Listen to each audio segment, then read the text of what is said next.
Hey everyone, thank you so much for joining us. I've got an exciting guest for you all, and that is Dennis Ivy. Dennis is someone who I have really loved over the years, and his videos from freelancing knowledge to literally everything else is an exceptional explainer of certain concepts. So I'm really looking forward to picking his brain and him sharing his freelancing knowledge with you. So I don't want to hog it. Dennis, thank you so much for joining us. Give us a quick intro, who you are, and what do you do? Thanks for having me, Kyle. Hearing that I'm a good explainer is definitely a compliment. That's something I strive for.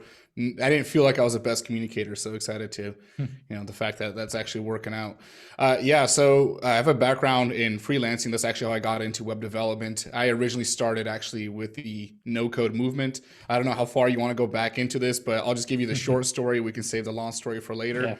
I had an idea that I wanted to push forward. I got into marketing as a whole, wanting to get into affiliate marketing. This is where you can take a product from someone else, sell it, get a commission for that. And that's kind of what got me into web development. And I actually started out with my first website, building it out in Wix. So built out a website in Wix, ended up ranking it, kind of got a jump start in the industry because it went very well.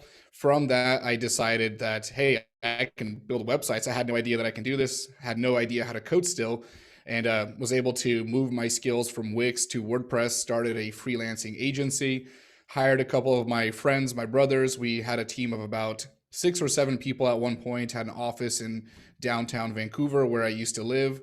And yeah, I just had a lot of fun with it, and then kind of moved my career into full stack development from there, kind of changed things up. And now I basically make YouTube videos on programming stuff, on SEO, web development, basically all things to do with development. So I kind of jump around. I kind of say that I'm good at the things that I don't like to do, and I'm not as good as at the things that I do like to do, and that is programming now. But I have a good background in marketing, and I tend to get pulled to that because that's where my skill set is. So yeah, Wow. that's kind of the summary of that, I guess.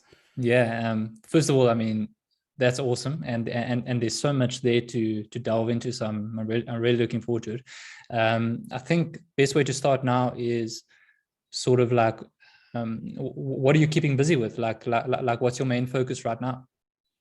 Right now, it's just a YouTube channel. I enjoy learning, and that's kind of the hard part because you want to make videos on things but you also want to really learn the things that you're trying to figure out. So, do I make videos on content that I'm good at, or do I want to make content on things that I'm trying to learn and expand upon? So it's kind of a juggle here, but that's really full time. I'm just obsessed with learning things. I've always been, somebody that's been in the analytics, whether that's Google Analytics or putting things into spreadsheets and marking results. So yeah, just really just trying to soak in information as much as I can and picking up what I can, what I can learn.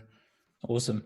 I'm curious. Straight off the bat, like, you had like a growing freelancing agency, team of 6, and obviously doing very well, successful in that. Why the change? Like why didn't you focus on it? Yeah, so for me, I guess it was kind of hard because I started this at 19 years old, and I did that for about 2 years. And at that age, you really don't know much. I had some partners in this business, and they focused on different aspects of it. They were more in the sales part, and I was just trying to make sure the company ran from the legal standpoint, from the managing standpoint, and actual product. So at that age, it was a little bit difficult. We made things work, but I was still having to cut my own paycheck sometimes because you always want to make sure your employees are paid. They're the ones that agree to it, and I'm the one that's promising them something. So I had to cut my check in half at times, even though we were successful financially as far as the numbers go, but it just got really hard to manage that. So at 21, more, I guess, closer to 22, I actually got married to my girlfriend, and at that point, I needed something a little bit more steady. So that's where I decided to drop the agency. And I actually ended up working for one of my clients because we did such good work for them. The client just said, hey, I kind of see your position. I can give you more of a full-time position, something more steady where, with your, being married, you can now at least make sure you can support that and have something more guaranteed, I guess. So I went that direction, and I ended up working there for about 2 years, but I still freelanced on the side. So basically what I did is I shut down the business. We got rid of our lease agreement. sold off all of our equipment, and then ended up just kind of splitting the customers with my brother and I. We had a few partners in the business. So I basically said, hey, take these clients, I'll stick to, there's about 5 of them. And that's how we just mutually agreed to split it up. So it's more of a time thing. And I guess at my age, I mean, at 19 and 21, you're not really that ready to run a team. Some people could be. I felt like I was more advanced than my peers were, at least at that age. I was always kind of ahead of the curve for my age, but it was still a lot to handle. And throwing on, marriage to that and having to get a house and all that, it was just way too much. So I said, let's take a step back and let's try to figure out a new approach here. Awesome. It was hard managing a team too. It gets a little bit stressful. Yeah, and I'm curious, are you interested in going back like the freelancing path now? Because I mean, now you are stable, you are secure in what you do, on YouTube and all that. Are you perhaps gonna, open up the freelancing book again and go that route? As I mentioned right before we got on this call and started recording, I actually just took on my first freelance client in about 2 years. It's been since I've actually worked with a client. I basically got rid of all my clients from there. And at this point, I don't see myself doing it to that level. Like, I enjoy it a lot, and I kind of started that up right now, but it's really on a different level. Like, I actually have a couple employees, but they're more subcontractors for designers, people that help me prep my videos or any projects that I'm working on. So I've actually still hired people, but just on a different scale. As far as going back like the WordPress route, probably not, because it's just not what interests me at this point. Like, the client that I took, we actually decided to go with WordPress. We went that route. We're doing SEO, but just, I guess that's not my interest anymore. I really like to go into the back end. Like, I want to start building out the WordPress theme. So it really got more into the technicalities. I've had my successes there, and someone like me gets bored really fast. Like, if it doesn't challenge me, I just kind of lose interest. And that's where it got to the point of like SEO. Like, you pick up a client, you rank them, you build out the site, and that cycle kind of goes. And for some people, that's awesome. Like, if you're looking for peace and quiet and getting into that rhythm, it was at a point where we weren't needing new clients at all or we weren't marketing because clients were coming to us based on referrals. And I kind of lost interest in that aspect of it because it was just get the paycheck, do the work, and that's it. So just for myself personally, it got a little bit boring. I feel like I've mastered it. I know there's more to learn always, but I've kind of reached a certain level to where it just doesn't interest me as much. Nice. Awesome. Okay. So, well, first of all, there's so many ways we can go in this chat. And as I showed you before, these are my notes. It's empty. So I think because you are a wealth of knowledge, I would love to start, let's say, like at the beginning, right? So sure.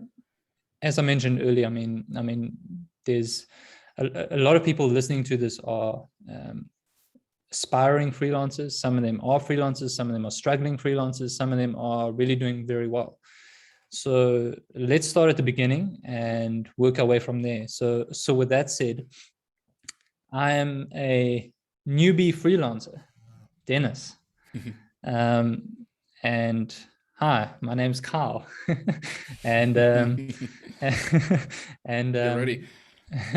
And I am working a full-time job.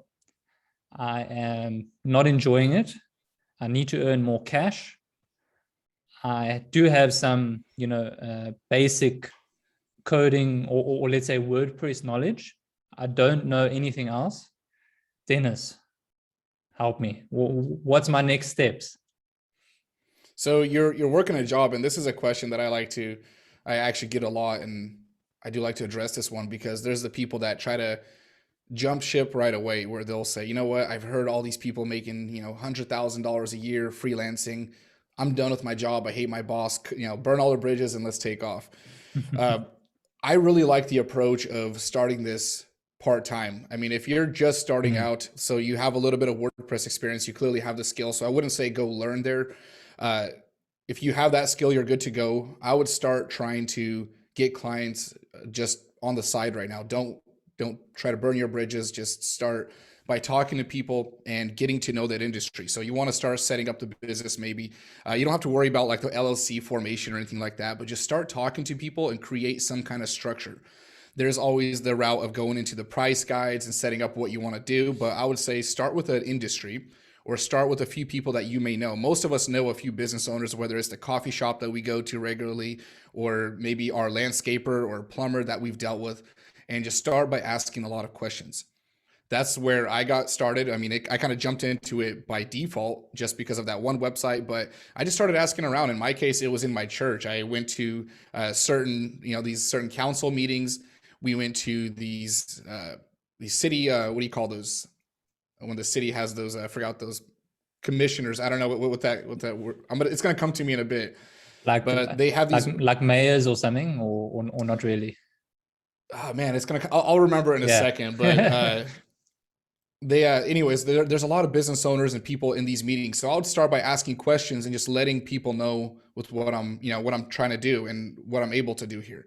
Ask the questions, maybe prep your own site, try to get something going and form something there. So I would say the first step is just jumping around and kind of getting your foot in the door, ask the questions. Nice. And what do you say is like the minimum skills needed to start freelancing on the side? To start freelancing on the side, I mean, if you can develop a product, you're ready to go. And by the way, the word I was looking for was Chamber of Commerce meetings, because that's exactly what I did. I started going to these where there's a lot of business owners, and I just started talking to people, not pitching, my product necessarily, but just trying to figure out who they were, getting to know their business and so on. But yeah, as far as like the minimal skills, I mean, in my case, I built out a Wix website and that was it.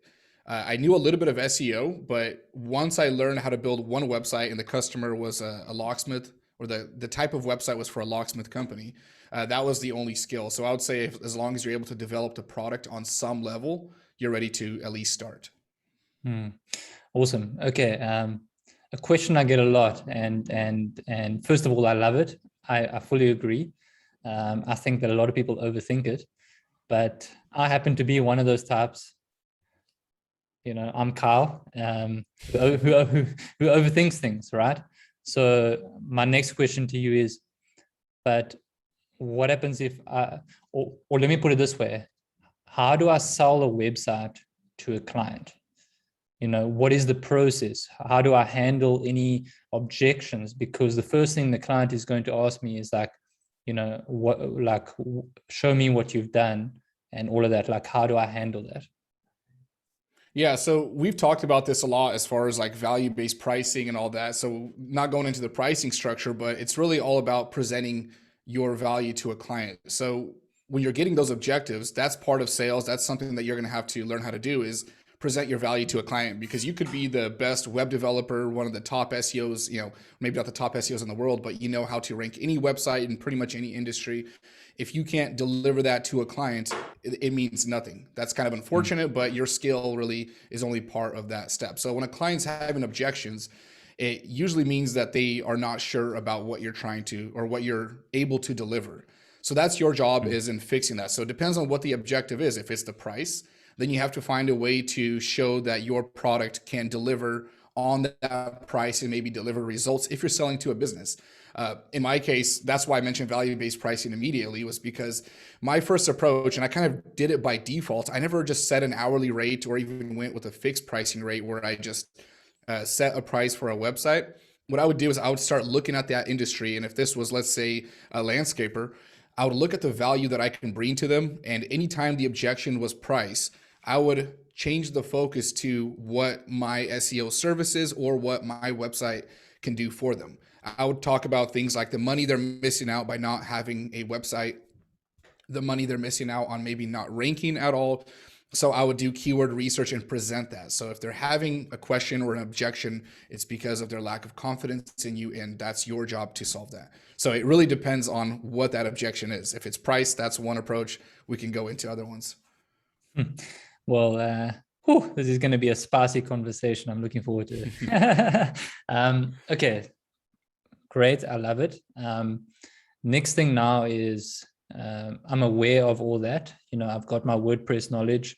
I've learned sales and all that stuff. What are some other ways that you recommend that I or someone can get clients? Okay, so we approach just talking to everyone, going and making sure you're well known. So that was my start. So I like to speak on experiences. I'm just trying to remember kind of the direction I took. One thing I like to do, and this one is kind of an untapped market, but other freelancers, and there's a bad way to go about this where people will reach out to other freelancers and they'll just say, hey, if you have any extra work or you have any clients, send them to me. And that's just not going to work. So what I would end up doing is, first of all, if I ever got a client that I couldn't handle, or I felt maybe we were overloaded, or it was a little bit too advanced, because that does happen. Some clients will come to you with expertise that you don't have necessarily, maybe a feature that you're not familiar with. I'll try to give them to another freelancer. I'll do the research and I would know who everyone else in that market was, and just to strike up conversations. So from this early on, I actually pulled clients just by networking and keeping that relationship. Again, how you approach that relationship is also very important too. In my case, it was friendly. I would always make sure to offer them more than they offered me. So not coming with the ask, but with the approach of helping them in any way. Outside of that, I mean, I did SEO. That's something that might take a little bit more time, but I did rank my own website. As far as that SEO part, clients did come to us just from our search ranking and getting those results set up. From Facebook stuff, I talked a lot about on my own platform or on our company's profile. I would always do client stories, and these weren't like testimonials, but I would always update where we're at with the client. Let's say we got some kind of coffee shop as a customer. We would always post things about that coffee shop, meeting with that coffee shop, in their place with the owners, and just sharing our progress and the new templates that we put out or the new designs that we made, and just always being active on social networks and talking. I would say really from my experience that's all I know at this point. I can maybe go on different aspects of marketing yourself, but other than just going out and doing the research, whether that was meeting them in those meetings or going door to door, just always talking, was really SEO and social media marketing too. And that's just keeping the conversation going and not always trying to sell my service, but just talking. You got to stay active. You want to be known as the guy or girl that does this thing. You want to be known as a website guy. That's how everyone knows me. A lot of people called me Google boy because I was really young and I knew what to do with that. When it came to Google, I knew how to rank people. So clients would call me and I would actually get a phone call from people I had no idea who they were. And they would say, hey, I got referred to you. They called you Google boy. So, I really need your help. And they just kind of described me as the expert to each other. And that's what I got known for. Well, yeah. I mean, that's awesome. And there's so much like nuggets in what you said, and I do want to touch on the marketing side as well, just making some notes. I think also an underrated thing that you are mentioning, which is actually like making sure that you how can I say, deliver quality work.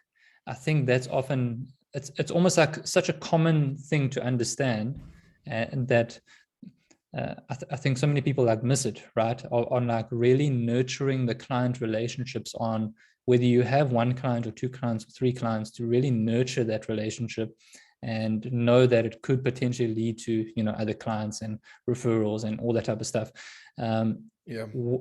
What type of like tips or advice do you have for like actually going the extra mile, like really taking care of your clients?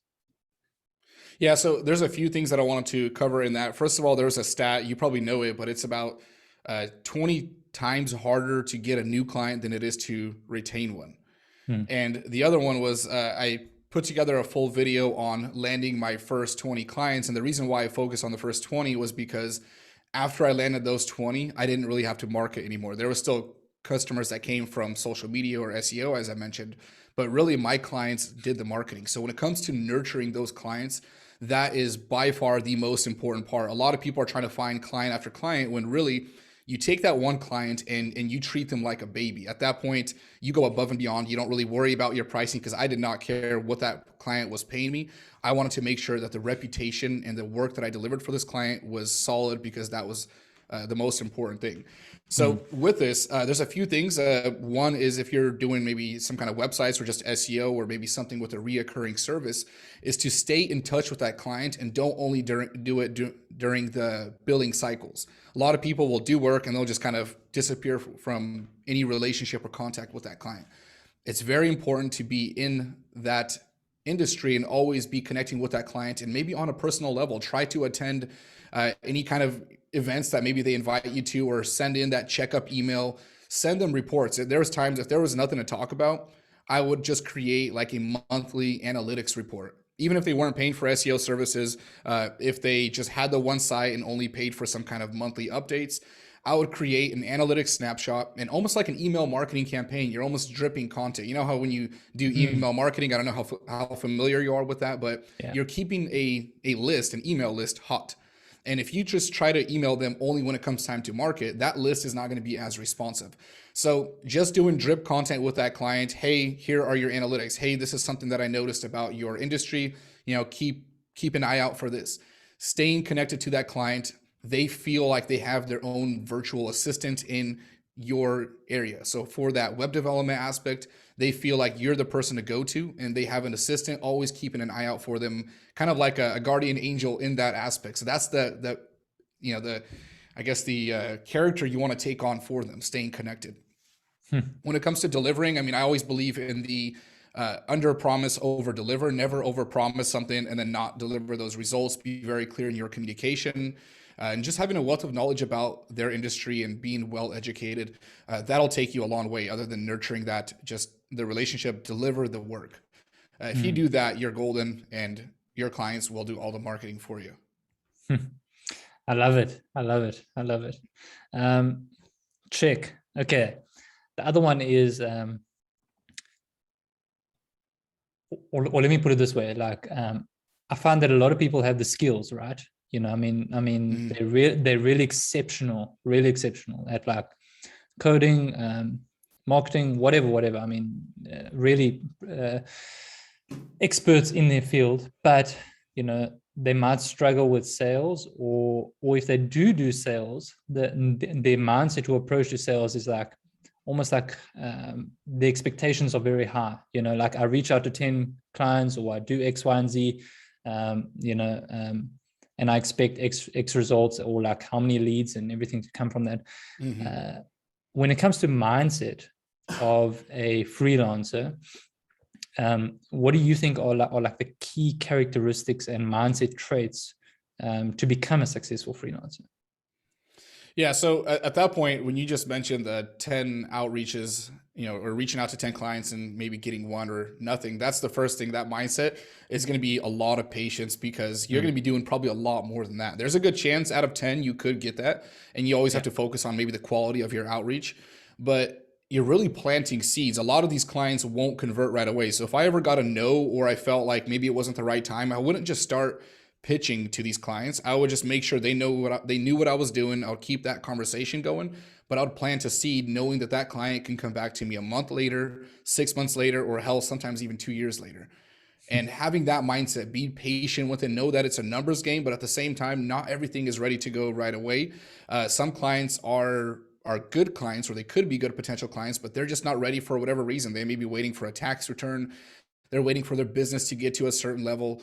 There's so many factors that play into it. So I'm going to say that mindset needs to be patience, and think of yourself like a gardener when it comes to marketing, because that is a big downfall when people feel like they need to get the results right away.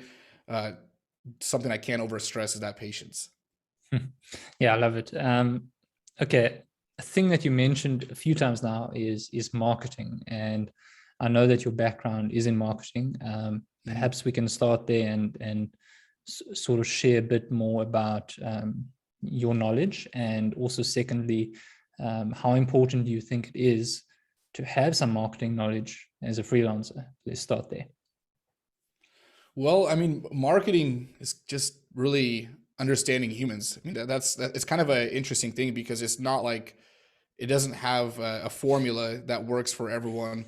So marketing came by default when it comes to freelancing. I mean, if you know how to maybe communicate with someone, if you know how to find potential customers and maybe how to get in front of them, I mean, that's really what marketing is. So I'm trying to figure out how to better elaborate on that one, because the question was, how important is marketing to freelancing? Well, I'm going to say in the beginning, it's everything. But at the same time, if you can change up your approach and get in the right connections or get the right client, you may never need it. I know some freelancers that refuse to get on phone calls with their clients. and they're horrible at marketing. They kind of sit in their cave and work from their dark room, and that works out. So, I guess it's not always important. There's some people that get that one client that just stays with them, and that continues from a relationship and a referral standpoint. So it's really, I guess it's a mix there. I would say, I guess just to give it to a number, I would say it's not the most important thing. Let me just sum that up. Cool. Awesome. And I'm trying to think like SEO and like ad management, social media, all that type of stuff. It's obviously definitely helpful without a doubt.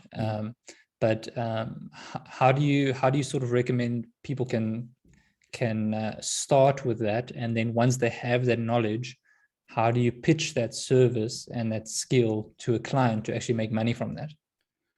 Yeah, so I actually just put out a post on this topic, and I was going over my numbers, and I know it's actually a lot different than what I said. It's actually a lot higher, but I think in my career as a freelancer, because it kind of went on and off, I stopped for a couple of years. I made about $400,000 in total. Over that for sure, but it depends on how you calculate everything. And about 250, probably 300,000 of that was from services.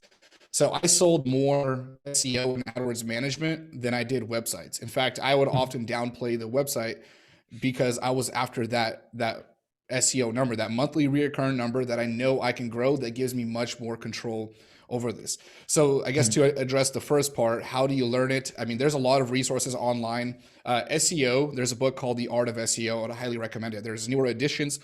Some of the tactics may be sort of outdated, but it's still really relevant. Regardless of which version you read, it's going to teach you a lot. There's also people online on YouTube. I'd recommend following Neil Patel. There was Matthew Woodward, and then also, Brian Dean. I almost forgot his name. He has a brand around his channel. So these are some guys that I'd really recommend following, and that's where you can pick up a lot of that. So there's a lot of books on it, and there's a lot of people on that. And as far as AdWords, there's also a lot of good content there. I can go down a whole list. So when I came to learning that, I realized really early on that I have a lot of control over how I price and my clients if I learn those things. Because if I'm just selling you a website, let's say you're a coffee shop, the only thing that I can really sell you on is a website on its own. And I can talk about maybe your online presence. You don't look as good. Maybe some kind of online orders. You can do like mobile checkout or something like that. Depends on what you're trying to build out. But that's it. But if I'm talking about SEO on top of that, I can talk about actual money that you're missing outside of just some kind of online presence. It opens up a completely new aspect or a new game here. And with this, I actually, one client, for example, I started them off on a $250 AdWords budget. And I just said, hey, we can try something here. Let's just go ahead and start with $250 a month, and we can try this for a few months. That client within a 9-month span went from $250 ad month spend to over $6,800 was their highest month, but they consistently stayed at $6,000 in ad spend. And that's why I really like the SEO game and the AdWords. I also charge them for organic SEO, but in that sale, I can always look at the client, do the value-based pricing approach where I look at their income, what each sale would generate or each lead would generate for them. And then I can calculate my actual value, where I feel like if I'm delivering a flat rate product, it's a little bit different and harder. So I put a lot of emphasis on that, and that absolutely changed the game for me.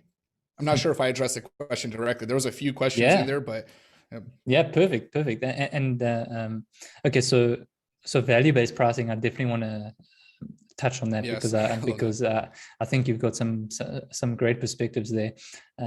Just in terms of the once-off and retainer or monthly incomes, I just want to maybe also get your opinion on this, and maybe just to share a bit more, because I find that so many freelancers are great at selling, websites, and although that's not necessarily a bad thing, it's almost like what I refer to as like the valley income. So like your income 1 month could be big, whatever you define as big, maybe that's 10,000 or 20,000 or 1,000, I don't know.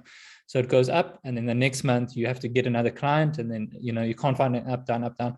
Whereas obviously the recurring is like that. And perhaps maybe you could just share like some your perspective and advice on like generating monthly income, and you know, like what type of services ready to offer when you say SEO, like, you know, how do you sort of offer that? And yeah, if that makes sense. Yeah. So first of all, the value part is 100% true. There's freelancers that will make $100,000 in a year, and there'll be several months where they'll make maybe $1,000 because you can sell $20,000 of websites, land a few clients. And the problem is, right as you get to work, you're already having to market yourself again. And that's the part I absolutely hated, because there was a month where, you know, we would sell upwards of $20,000 worth of service. And then as we're building it, what are we not doing at this point? We're not reaching out to other clients. We're not nurturing relationships. So that's where the SEO game was nice, because once it's set up, you have that client and you can continue that. So you're fixing those values, or the valleys there, making yourself a little bit more steady. As far as the value-based pricing, sorry, what was the question again? It was around value-based pricing. What was that? Yeah, sure. Okay. So first of all, I think that's great. Maybe you can just touch on like, you know, on like the retainer incomes and the services. So you mentioned like SEO and stuff. So like how would one start pitching that service, you know, and like how would one charge? Maybe that'll also, you know, tie in a bit to value-based pricing, I suspect.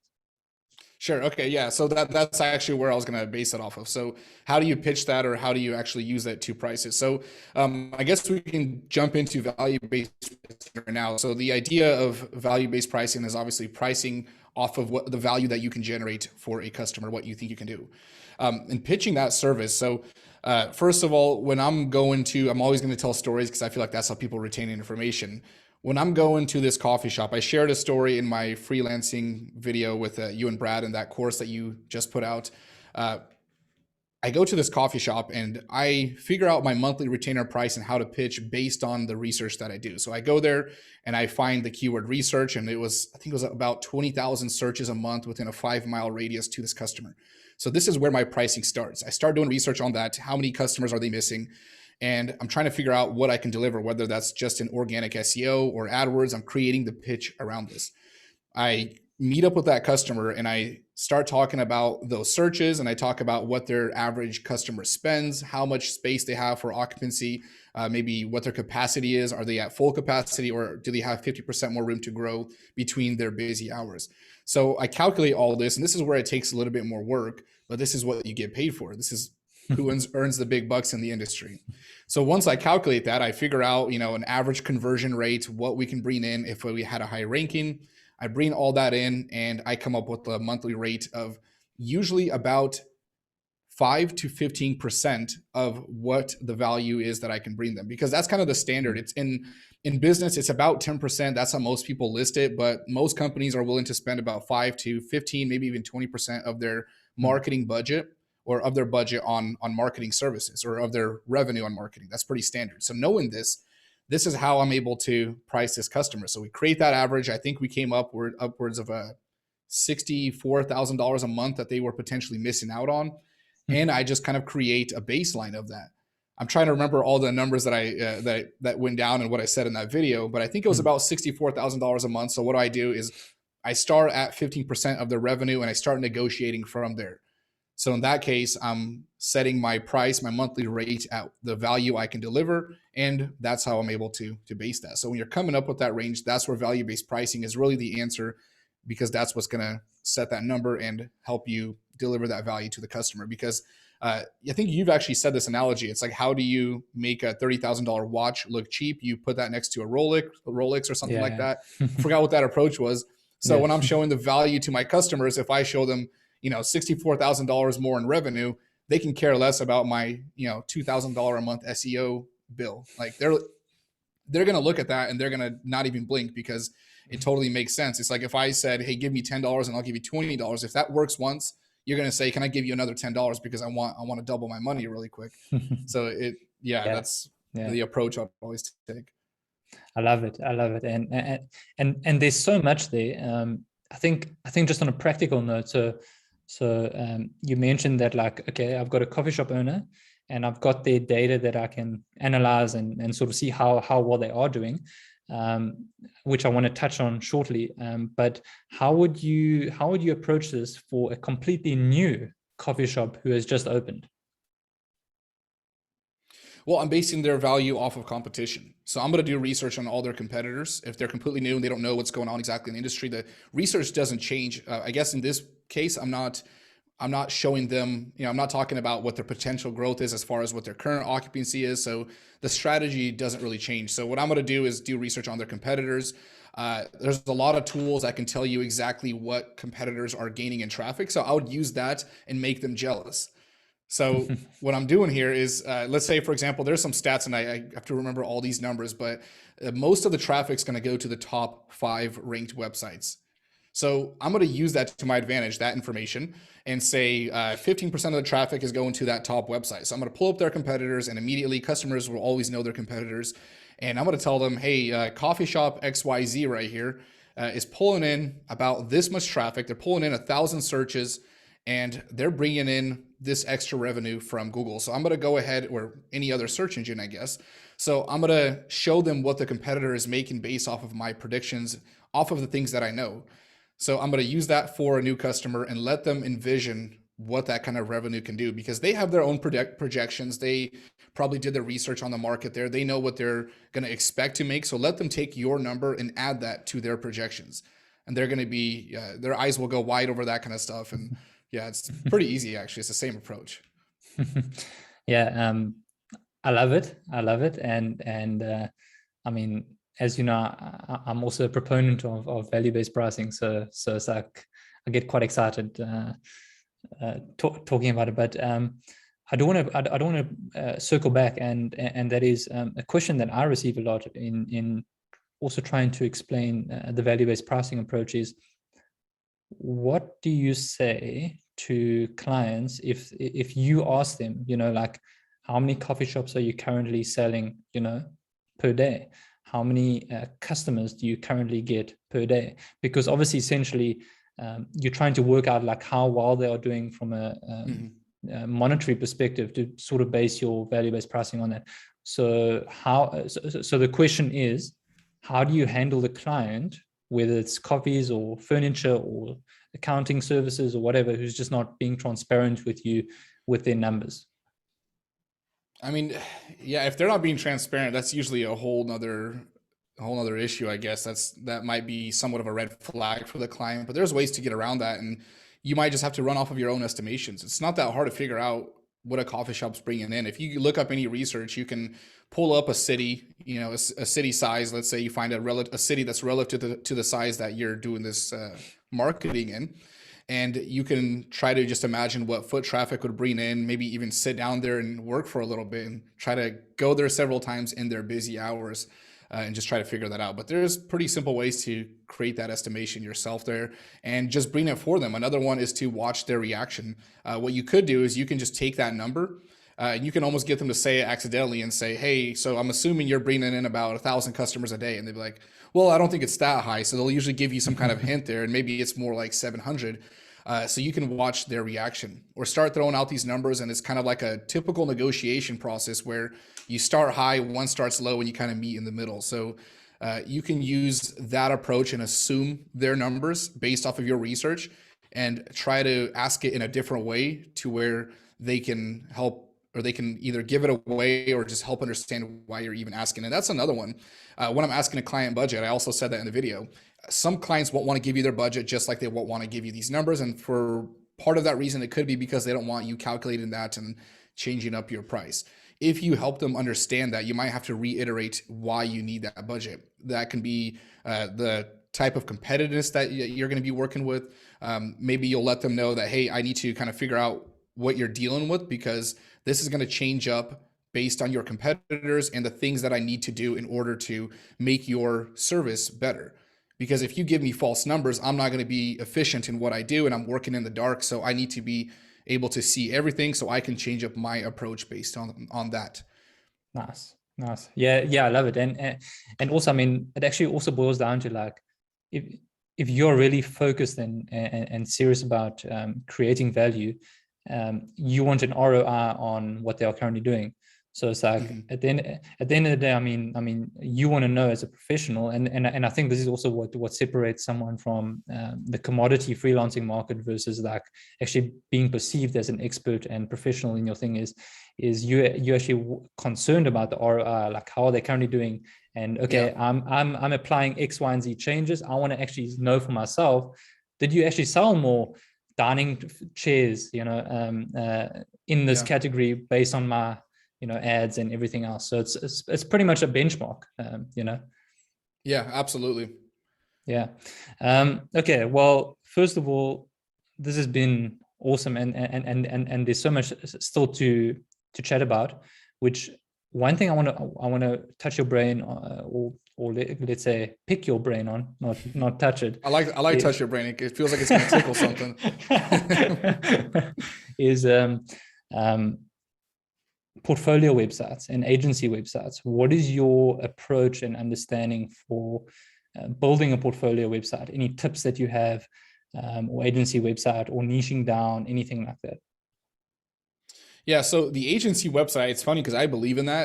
I think everyone should have a portfolio. It's something that should be done. But I'll be honest with you, I went the first year without a website. Just never got to it, never really put it together. And it works, it worked without it. And I think my strength was that I was really good at talking about other customers. So I was able to present my portfolio when I was chatting with the customers. So I was able to present my work without having to actually show it in a website. So I delivered it earlier. So I think that's kind of what kept it, kept the need down for that. But if I wasn't good at delivering that, I feel like they would want to look me up and do that research. So 100% important. This is like your storefront. You want it to look good. You want to be able to show what you've done. People are going to look at your past work and they can envision what you're capable of. Even if your service is good and let's say you have a competitor, another freelancer that's bidding for the same job. If they have a portfolio site, the client may look at that, see a site on their portfolio or a style that they may like. And usually what the client will say is, I want something like that, or give me that. That's a very common thing to hear. So when we did actually show competitor, or not competitor, but other websites from other customers, that was usually the approach. They would pretty much snapshot the website that we built for someone else, and they would just redesign it, whether that was in MS Paint or anything like that. They would just rework it and tell us what they want to add and take away to it, because you just gave them a complete version of it. So a portfolio to display your work. It obviously makes you look professional too. It's a way to collect leads. It's going to allow you to rank for SEO if that's one of the things you're trying to do. So it's just a good storefront for your business. Nice. Forgot the second part of that question. There was more to it. Oh yeah. Sorry, I realized it wasn't actually related in a way, although it could be, but it's like niching down, right? Oh, niching down, yeah. What do you have like a preference on that, on niching down? If yes, why? If no, why not? Yeah, I mean, I would say yes if that's an approach that works for you. A lot of people feel like they're going to get tied down, or they don't want to limit themselves. That's not the case. You can always approach it. So just a disclaimer there. It doesn't mean you can't do anything else. The reason why I like it is because you're going to get to know your customer better, and it's easier for your customer to refer you to other people. For me, it happened by default. I got one of my first customers actually was a construction company. And I swear within 3 months of that, we had about 5 construction companies in our portfolio from never having one before. And I think what happened here, first of all, was referrals. So when you know somebody in one industry, you're able to kind of tap into that. But the meetings became more effective and the clients became more confident. I'm pretty sure I won some of those bids because I've already done something in that industry. So it really made me effective. So by focusing on that, I was able to go to the next meeting, talk about, the other clients or the same type of customer in that industry. I know exactly what they need. I can really present I can talk about their issues before they bring them up to me, I guess. So I can say, your friend Bob, built a same type of website in this county. We had an issue with this, and this is how we solved it. So you're trying to get them to envision what you can do for them, and you really want to get them to envision them already working with you. So when you can talk about their industry, you look educated, and you're much more able to communicate with them. So if you're niching down, I guess the approach to give you something more tangible is get to know an industry and then also make sure to tap into that customer. So tapping into that customer as far as maybe asking them for referrals or just trying to stay more connected and just kind of, I guess, go deeper with the customer. I guess that's a better way to say it. So I'm awesome. obviously a big proponent of it. Yeah. And any tips on like how someone can like find a niche and like what how would you know it's actually a good niche to choose from, you know? Yeah, I mean, I guess figure out first of all what you could do. If you can give yourself a list of companies or people that you can work with, start there. So just say, okay, I can build WordPress websites and I'm pretty good at SEO. So that means I can build pretty much any local business website, any portfolio website for a blogger or something like that, and figure that out. And you don't have to hone down right away, but maybe the next question could be, what interests me a little bit more? If I see that there is, let's say, plumbers, let's just use plumbers for an example here. If I have no interest in that and I'm not willing to do any research on what plumbers deal with, that may not be a good niche. So if you're looking to niche down, don't go there. But if you are maybe into photography, or you feel like that's something that you would actually have fun talking about, or you would be willing to do some research in, try picking that as a niche. And you don't have to pick one, pick a few. Try to say, okay, I'm interested in photography. I'm interested in legal stuff. Maybe you've worked with some lawyers, that kind of stuff is entertaining to you. Pick something. I guess the second way to niche or narrow that down is to find things that you're interested in. So find what you can do and find topics that you're interested in. Also, find people that you are connected with that may be already part of those industries. So there's those few approaches there. So if you know somebody that is a lawyer, let's say, and that maybe is not that interesting to you, but you do know a lawyer, start there, because you might as well start with a lead that's a little bit more hot and ready to work with. Yeah, I love it. I must say, I think we actually touched on like a really an holistic freelancing overview. Is there anything else that you can think of that we haven't touched on? I guess, I don't know, off the top of my head right now, I can't really think of much. I mean, we went over value-based pricing. I do want to kind of approach this because I just, every time I talk about value-based pricing, I can't emphasize it enough. And I want to compare it to hourly pricing and fixed pricing. Yeah, let's do that. So I really wanted to address this because I did talk about it in a video. So with value-based pricing, I'm going to assume everyone kind of knows how it works now, the kind of the approach to it, and see some of the benefits.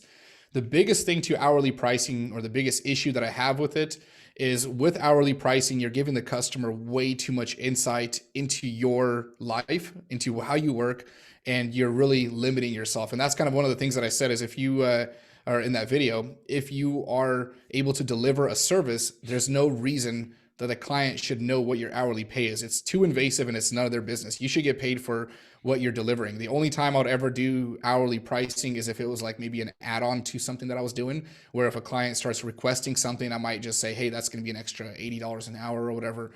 But yeah, I just always felt like it was way too much, and you're exposing a lot for your client to see that just shouldn't be there. It shouldn't be part of the conversation.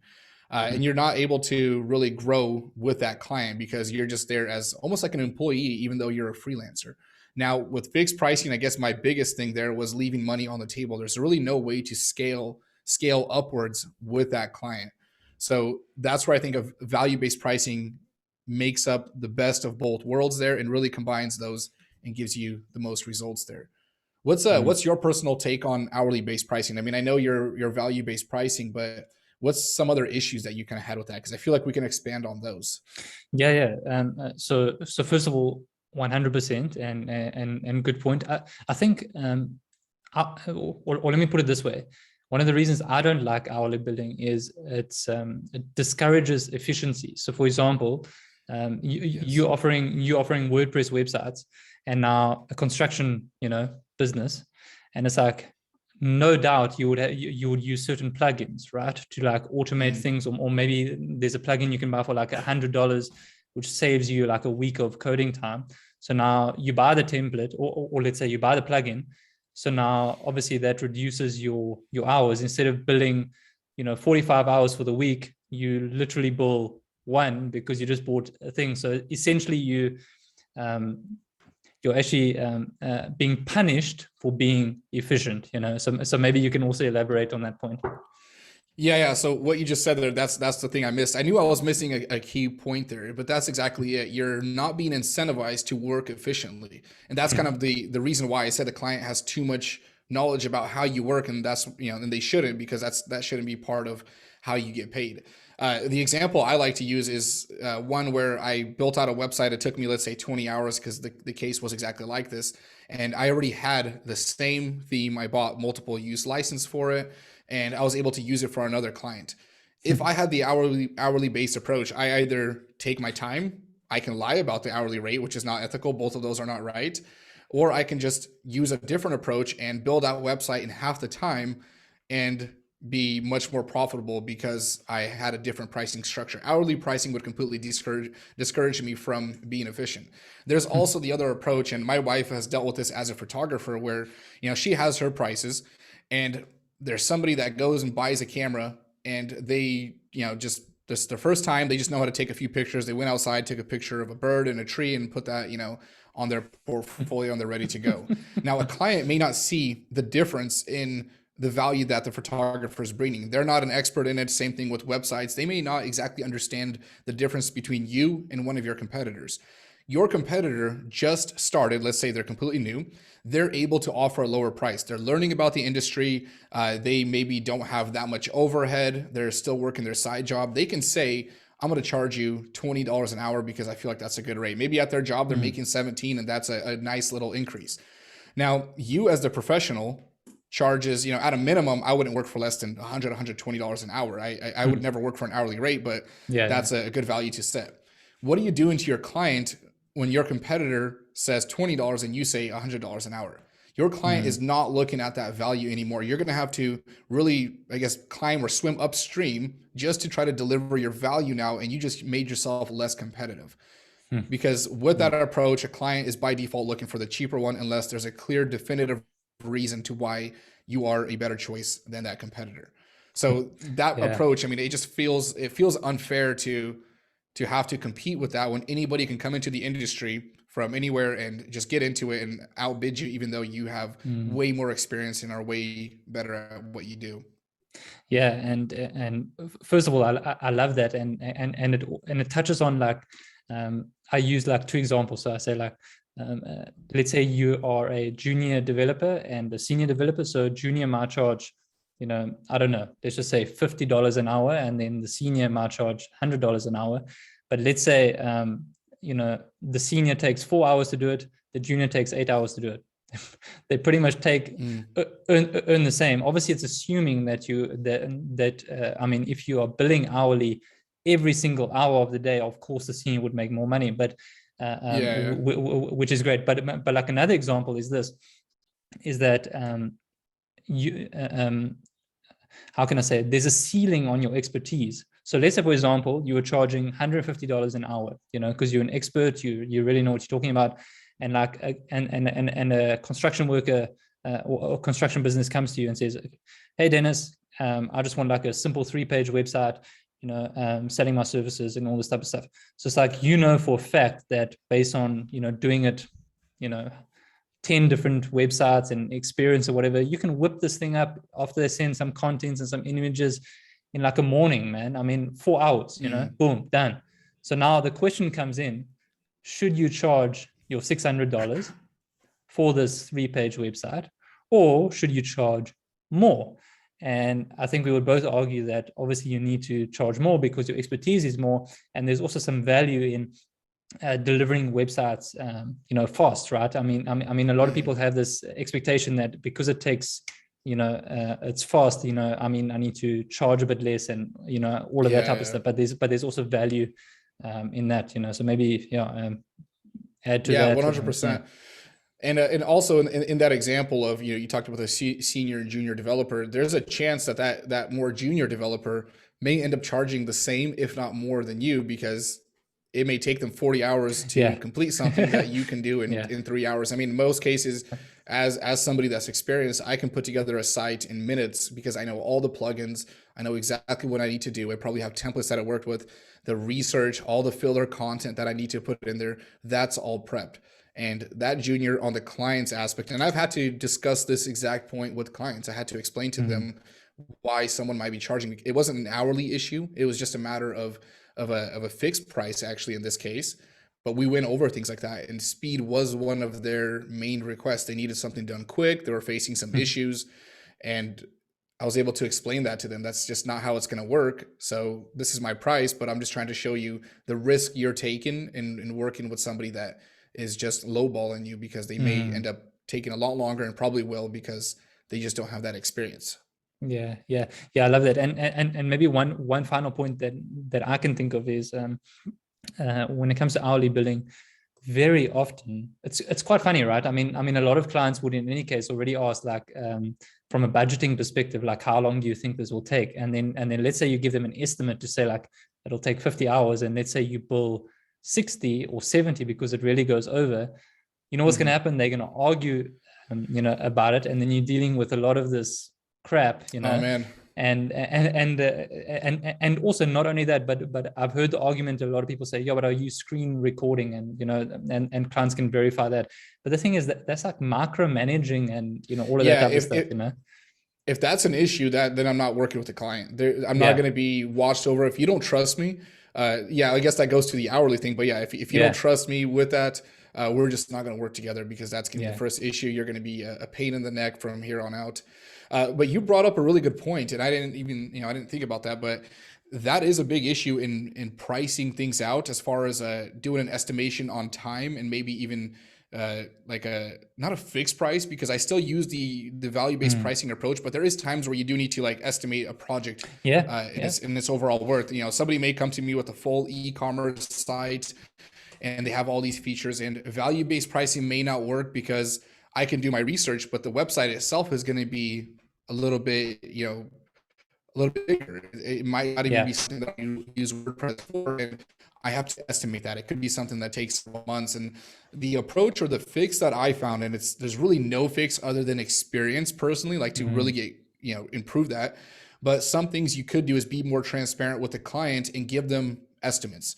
So one of them would be to set a big wide range, find the time, like your worst case scenario, and then find the fastest time you think you can get this done. So I think I could get it done within a month, but at worst, there's no way this should take more than 4 months. And really, add some time to that number. Give yourself the worst case scenario. Find that range, and maybe try to explain that to the client. Give them a range and say, these are where our estimates are, and explain why you think because if you give them that range, they're automatically going to see that higher number, and they're going to assume it's going to be on that higher price range, and that can actually defer a client.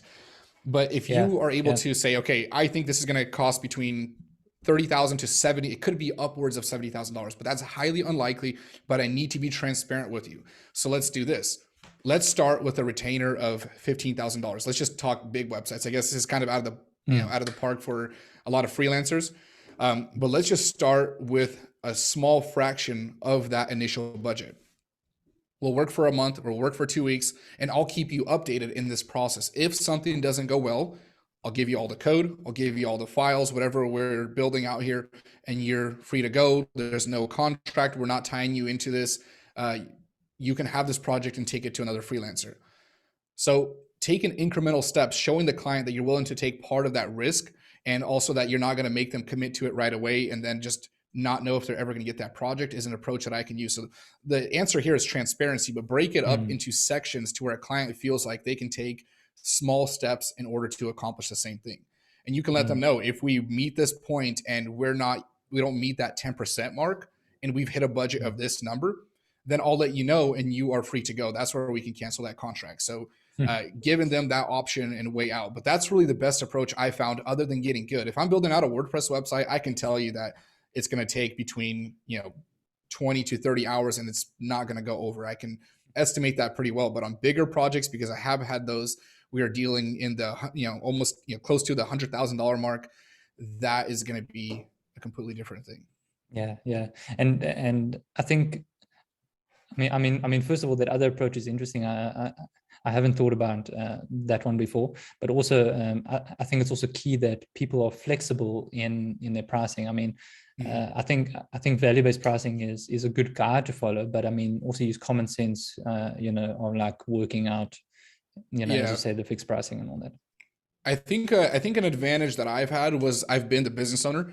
So anytime I price things out for people, I try to imagine that I'm them and someone's talking to me.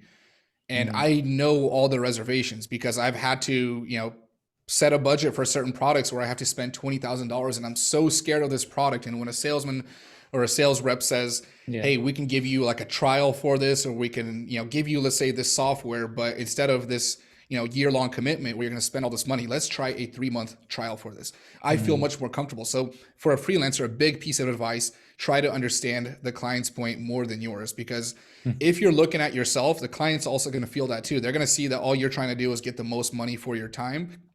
And while that's fine, you need to let your client know that you care about them too, and you need to care about your client. That's how you're going to deliver the best service, and also retain that client and make sure they're happy with your service and not trashing you on Yelp, the next day. Yeah. Listen, this has been awesome, man. I think just to sort of wrap it up, because I do see my Wi-Fi is going like bad now. Parting advice for freelancers, aspiring or current or whatever. Give us the Dennis Ivy special. You want to start fast. Don't hold back. Don't try to get all your ducks in a row. Don't worry about the business names and legal stuff. You can start very small and pick up a few clients without having to set that up. That can be done later. So don't overthink it and just get started right away. Talk to your friends and get moving. Most of what you're going to learn, it's not going to be from videos like this. This will give you good insight. I've read my books, but the most information that I ever got, and at least when I retained that information and experience, was by doing. I would go to a meeting, something would fail, and I would now have that memory imprinted in my brain because it happened to me. I may have read about it in a book, but now it's happened, and I'm able to actually know it and change my approach. So you're going to learn on the job. Just get started and try to pick up what you can along the way. And you're going to make those mistakes regardless. So just try to fix them as fast as possible. And I'm pretty sure I just quoted Mark Zuckerberg, so sorry for stealing that, but he can't patent that saying because it's very true. And I'm sure someone before him said that. Well, first of all, thank you so much. I mean, your advice, your feedback, your parting advice, everything, I mean, superb, thank you so much. And I know that the watchers and the listeners are really going to find a lot of value in this. So Dennis, thank you, man. And maybe you can just share like where people can find you online. On YouTube, Dennis Ivy, that's IVY. On YouTube, on Twitter, also Dennis Ivy11. Twitter made me add in a number because apparently there's another Dennis Ivy out there. And yeah, that's kind of my main areas, I guess. I'm also on Instagram, but I don't use Instagram that much. I'm not good at picking up the phone and taking a selfie. Not my platform. I just more share my thoughts. So yeah, YouTube and YouTube and Twitter. Awesome. Dennis, it was a pleasure. Thanks for having me. Yeah.